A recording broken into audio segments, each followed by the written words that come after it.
She thought she was falling for a poor delivery guy, but what she didn't know was that he carried a secret far bigger than love. Their worlds were never meant to meet, but fate had other plans. Sit tight, because this story will break your heart, heal it, and leave you breathless till the very end. Layla looked out her window as the sun began to set over the tall buildings in Seoul. The sky turned orange, and small clouds floated by like soft pillows. She missed Egypt, the warm deserts, the smell of her mother's spices, and the sound of her little brother's laughter. But most of all, she missed being free. Here, in Korea, her life was quiet and hidden.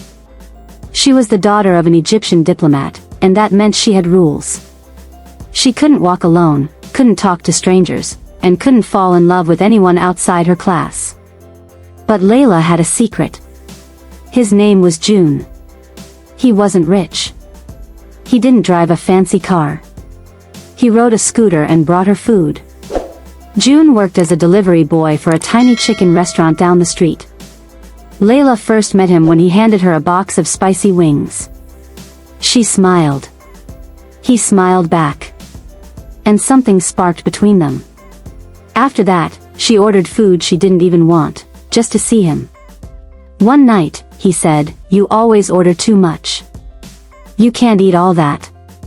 She laughed. "Maybe I like the company more than the food." That night, they sat outside her building, eating together and talking. June told her stories about growing up in Busan, about swimming in the sea, and helping his grandma make rice cakes. Layla told him about the Nile, about pyramids, and dates stuffed with almonds. They started meeting every few days. Sometimes at the park. Sometimes near the Han River. June made her laugh. He listened when she talked. And when he looked at her, she felt seen, not as the diplomat's daughter, but just as Layla. Still, no one knew. She couldn't tell anyone. Not her guards. Not her teachers. And definitely not her father. Because if they found out she was seeing a poor delivery boy, her world would crash. But she didn't care. Or so she thought. Layla ran across the quiet street, her long black hair bouncing behind her. She wore a hoodie and sunglasses to hide her face. It was cold, but her heart was warm. She was going to meet June. He was waiting near the small bookstore with 2 cups of hot chocolate. He smiled when he saw her. "You look like a spy." She giggled and took the drink. "You like spies?" "Only the ones who smile like you," he said. They sat on the bench near the bookstore, laughing, sharing silly stories, and drawing little hearts with their fingers in the cold air. "I want to take you somewhere special," June said. "Where?" "It's a secret." "You trust me?" Layla nodded. He took her to a rooftop far away from her school. It wasn't fancy. Just some old chairs, a wooden table, and fairy lights. But the view showed all of Seoul shining like stars. "It's beautiful," she whispered. "I come here when I'm sad or when I miss my mom," he said. Layla looked at him. "Where is she?" "She passed away when I was 16. Her heart dropped. "I'm sorry, June." He nodded. "It's okay. I learned to be strong." Layla took his hand. "You are strong. But you don't have to carry everything alone." For the first time, he looked at her with something more than a smile. It was love. That night, June kissed her forehead softly. "You're different," he whispered. "You see me." Layla smiled, but deep inside, fear started to grow. Because the more she loved him, the more she knew, if anyone found out, it would all be over. 3 weeks later, the call came. "Layla," her father's voice said through the phone. "Your mother and I are coming to visit. We'll be in Seoul for 1 week." Layla froze. "When?" "Next Friday." She hung up and sat down, her hands shaking. Her heart beat faster than ever. She didn't know what to do. She ran to June the next day. They met near the riverside, where yellow leaves floated on the water like tiny boats. My parents are coming, she said quickly. June's face changed. Okay. We'll just stop meeting for a while. No, she whispered. I don't want to stop seeing you. Then what do we do? I'll tell them you're my driver. June blinked. Your driver? It's the only way. If they find out I'm dating a delivery boy, they'll take me away. They'll send me back to Cairo. Or marry me off to someone rich. He looked away. I'm sorry, she said. But I don't want to lose you. June took a long breath. Okay. I'll be your driver. That night, Layla cried. She had never felt so small. She lied to protect him.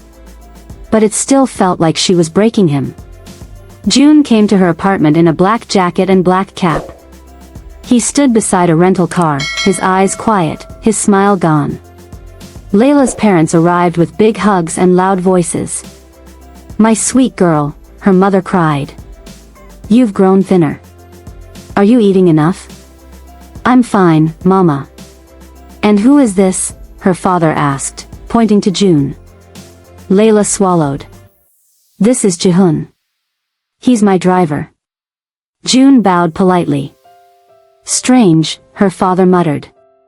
He looks too smart to be a driver. Layla laughed nervously. He reads a lot. The week was long.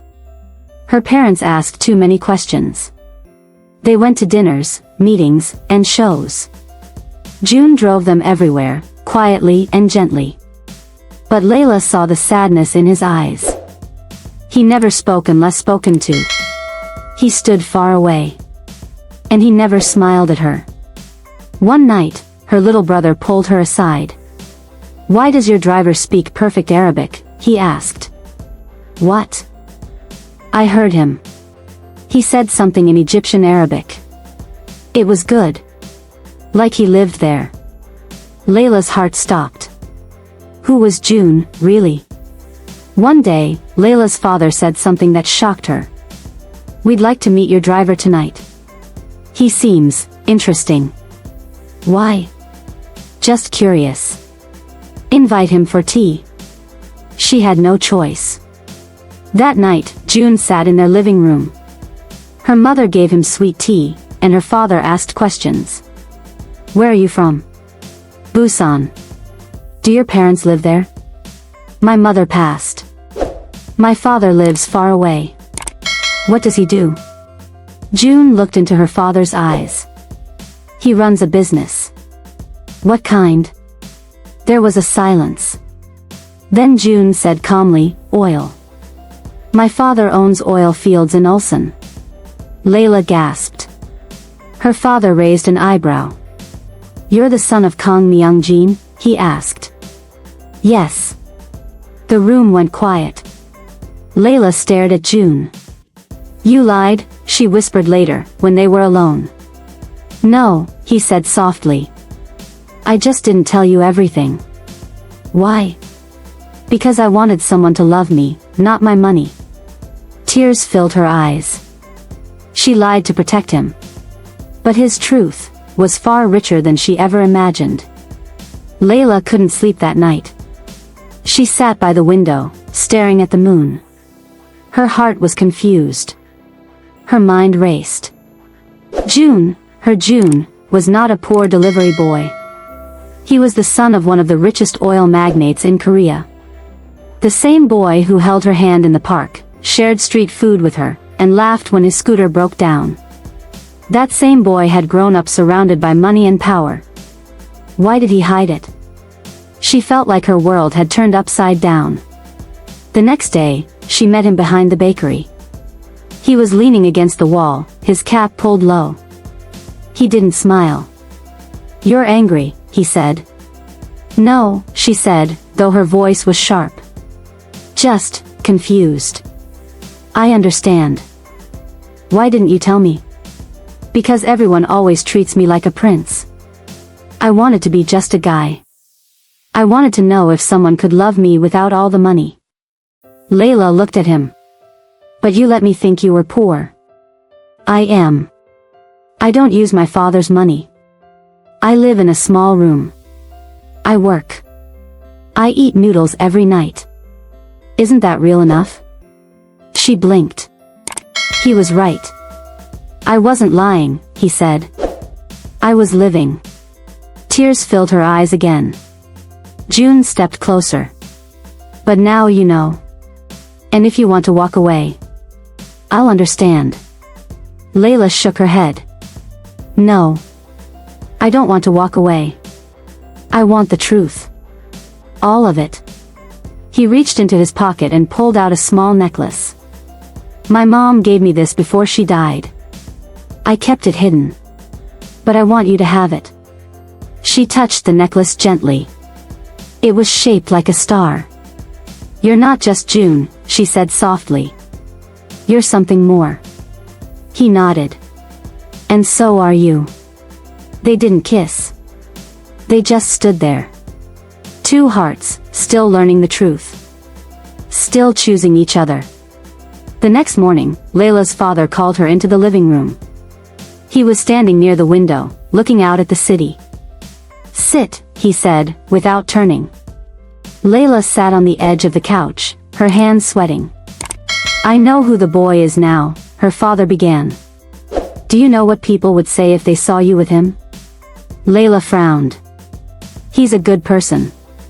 Her father turned around slowly. He's a scandal waiting to happen. His father may be rich, but that boy? He's nothing. A runaway. He left his family, his title, and his duty. Layla's chest tightened. He's not a scandal. He's real. That's more than most people I know. You're too young to understand what real means. I understand enough to know I love him. Her father's eyes narrowed. You think love is enough? Yes, she whispered. He walked closer and leaned down. Then let me make this simple. If you choose him, you give up everything. Your education, your inheritance, your freedom. You'll go back to Cairo, and I won't protect you. Layla felt her heart fall into her stomach. You do that to me? If it saves you from shame, yes. The silence in the room was like ice. Layla stood slowly. Then maybe I never had freedom at all. She left the room, her hands shaking, her face hot with tears. Outside, the air was cold.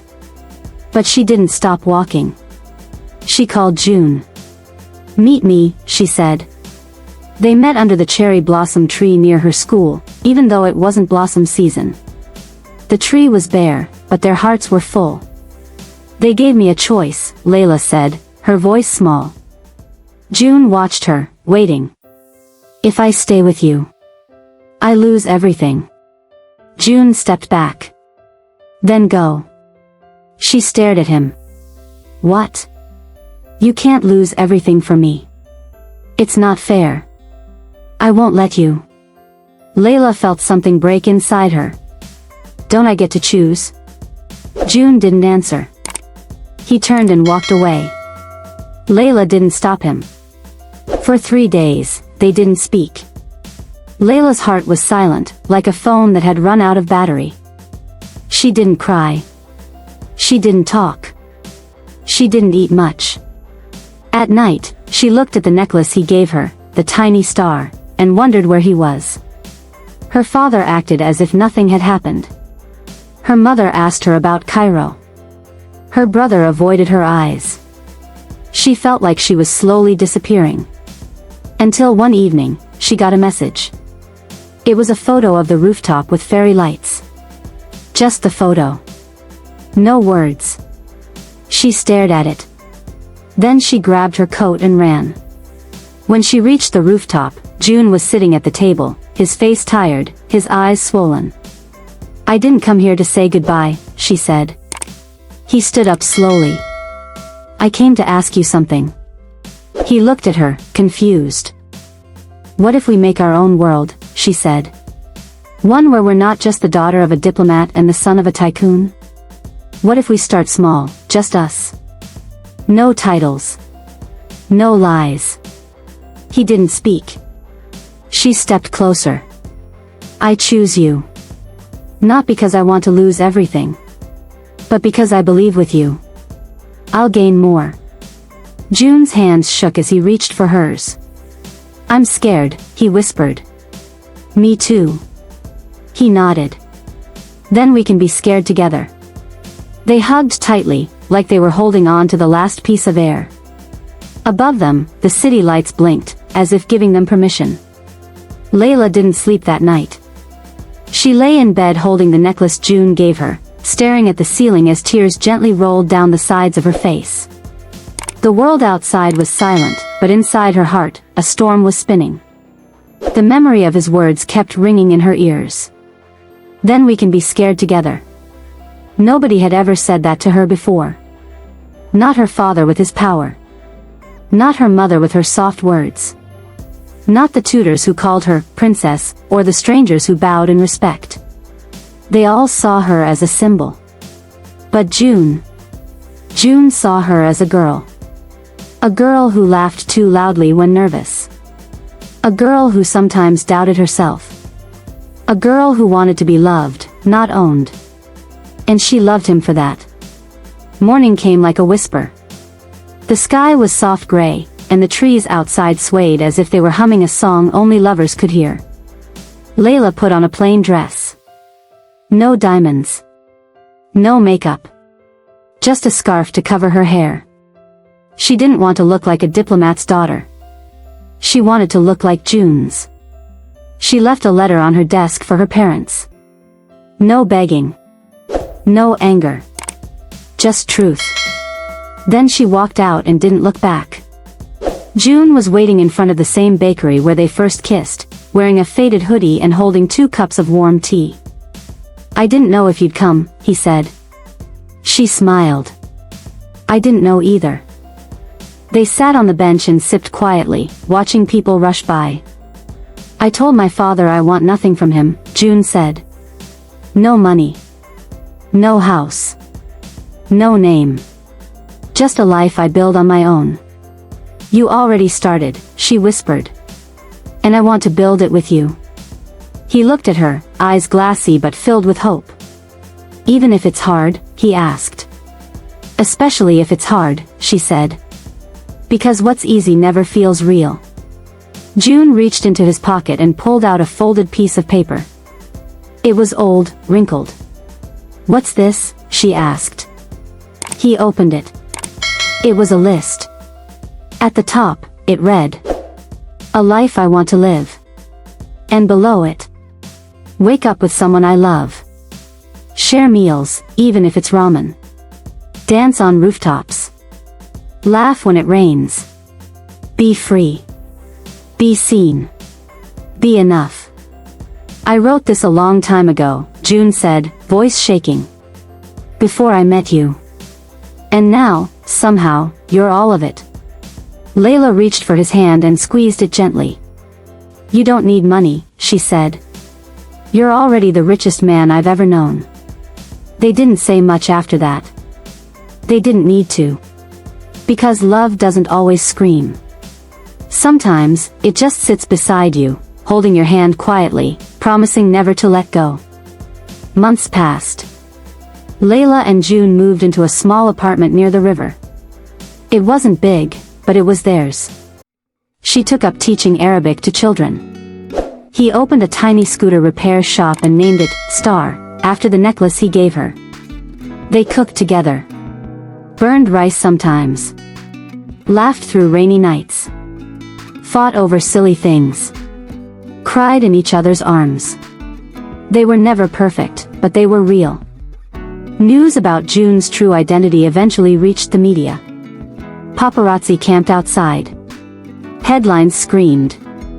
Oil air lives like a commoner. Diplomat's daughter rejects privilege for love. Layla's father came to see her, finally. She met him at a quiet cafe. He looked older, gentler somehow. You really chose this life, he said. I didn't choose this life, she said softly. I chose my life. He stared at her for a long time. Then nodded. Slowly. He's a good man, he finally said. You always saw things more clearly than I did. That night, she told June, and he smiled in disbelief. You think your dad will ever come to dinner? Layla laughed. Only if we hide the burnt rice. Years later, under the same cherry blossom tree where it all began, they stood with their little daughter. Her name was Nur, meaning light. Tell me again how you met, Nur begged. Layla smiled and looked at June. Well, she said, lifting Nur in her arms, I fell in love with a delivery man. Who turned out to be much more than that, June added. And the rest, Layla whispered, is the most beautiful truth we ever lived. And they walked home, hand in hand, heart in heart, not as rich or poor, not as powerful or ordinary, but as one. Forever.